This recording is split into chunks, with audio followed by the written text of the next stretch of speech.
Buenas, soy Matías Besteiro. Aquí les traigo un texto de Enrique Marí que se llama Racionalidad e Imaginario Social en el discurso del orden.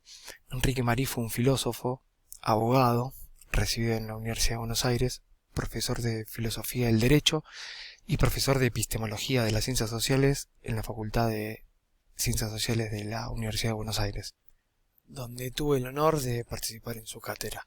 Les dejo aquí el enlace del texto, el enlace virtual, y vamos a meternos de lleno en el texto.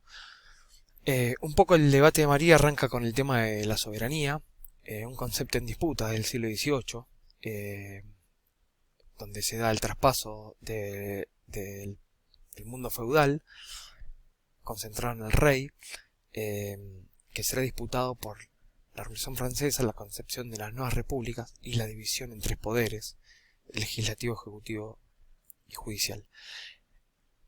El pueblo soberano al elegir a sus representantes, pero un poco la idea de democracia representativa, en la práctica diría más delegativa que representativa, ha sido derrotada por el desarrollo de explotación y dominación capitalista mediante la actualización de nuevas formas de poder.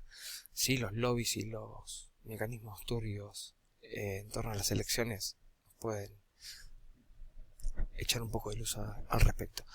Entonces, un poco la idea es repensarnos el concepto de soberanía popular, y vamos a ver el texto de Marí de la mejor manera para poder cuestionarnos estas cosas. La fuerza es el elemento constitutivo del poder. Eso sin duda es elemental, pero no nos vamos a quedar solamente con el elemento represivo, ¿sí? Que es la fuerza. La fuerza es el que lo produce el poder, pero esa fuerza o la violencia se frustraría de no articularse en dispositivo con el discurso del orden y el imaginario social. Estos dos constituyen las condiciones de reproducción del poder producido, son los garantes de la continuidad del poder conquistado o instituido con base en la fuerza. En el interior de este dispositivo de poder, el discurso del orden y el imaginario social reactualizan la fuerza y la transforman verdaderamente en poder, haciéndolo constante y socialmente transmisible. Este cambio no es de grado, sino de cualificación, con el que el poder se hace operativo para la cohesión del grupo o la sociedad. Transformada la fuerza en poder, el discurso del orden y el imaginario social aseguran la presencia del poder y los efectos de la fuerza aún ésta estando ausente. Tenemos entonces que dispositivo de poder va a estar después compuesto por dos partes: el discurso del orden y el imaginario social. Ahora bien, el dispositivo de poder va a exigir como condición de funcionamiento y reproducción que la fuerza y el discurso del orden legitimante estén articulados mediante ciertas creencias discursivas. Estas son las que componen el imaginario social, las creencias discursivas. Entonces, dispositivo de poder, con estas dos partes, discurso del orden e imaginario social, van a constituir las condiciones de reproducción de ese poder que se produce. Entonces van a pasar a ser los garantes de esa continuidad de poder conquistado e instituido. Veamos un poco más en concreto de qué la van estas dos partes de discurso del orden e imaginario social. Estas dos partes del dispositivo del poder. Ahí vemos que el discurso del orden se refiere un poco a la ley, a la teoría, es el lugar de la razón, el lugar donde se dan los juegos enunciativos y las reglas de justificación,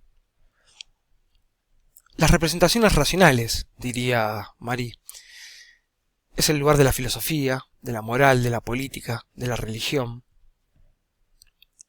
Y en cambio, el imaginario social tiene que ver más con las ideologías teóricas y prácticas, con las emociones, la voluntad, los deseos, los símbolos, un poco la inserción del discurso del hombre en montajes de ficción y soportes mitológicos. Va a decir Marie también que las prácticas extradiscursivas, como las ceremonias, las banderas, los rituales, los cánticos, los himnos, la distribución de espacios, los rangos y prestigios, las etiquetas, los diplomas, las marcas, la apelación a la historia, los símbolos, el manejo de los ruidos y los silencios, las escenas que ponen al humano con la solemnidad de la palabra, las prácticas de manipulación de la psiquis, diría en síntesis, manipulación de la psiquis humana, donde se hace posible la reproducción del discurso del orden.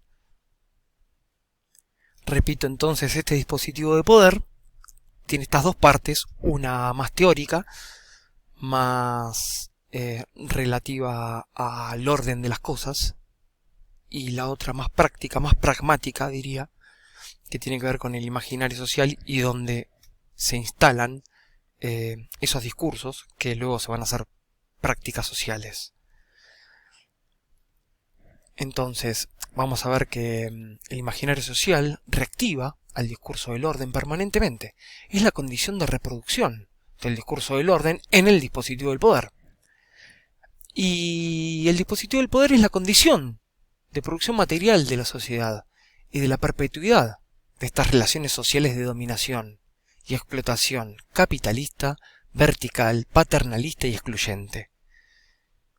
Se van a dar en la vida cotidiana rituales que estimulan y promueven los comportamientos de agresión y de seducción. ¿Por qué? Porque agresión y seducción son dos formas que el deseo se anuda al poder.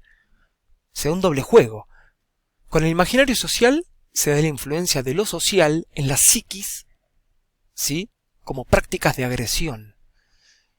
Y la vía recíproca de esa realimentación del poder por lo psíquico se da a través del deseo.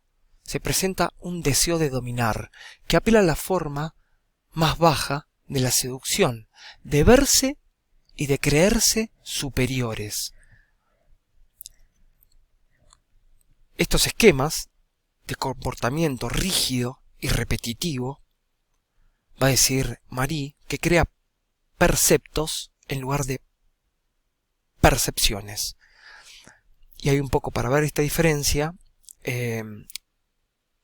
Recordemos que el precepto es un mandato o una orden de un superior que intima hacer, observar y guardar a un inferior o a un súbdito algún mandato. El precepto tiene una función de representar. Su función es la validez discursiva mediante normativas. Es decir, que le da una especie de orden al discurso. En cambio, la percepción es la sensación interior que resulta de una impresión material hecha en nuestros sentidos. Perdón, es percepción. La función perceptiva crea lazos entre los códigos y el mundo. Ese es el imaginario social. Entonces, un poco con el texto de Marie, me gustaría que repensemos el tema de las prácticas para poner un poco de relieve que el imaginario social está instalado dentro nuestro y a través de estas prácticas reproducimos los discursos de orden que dan lugar a diversos mecanismos que tiene el poder como dispositivo. Muchas gracias, nos vemos en la próxima.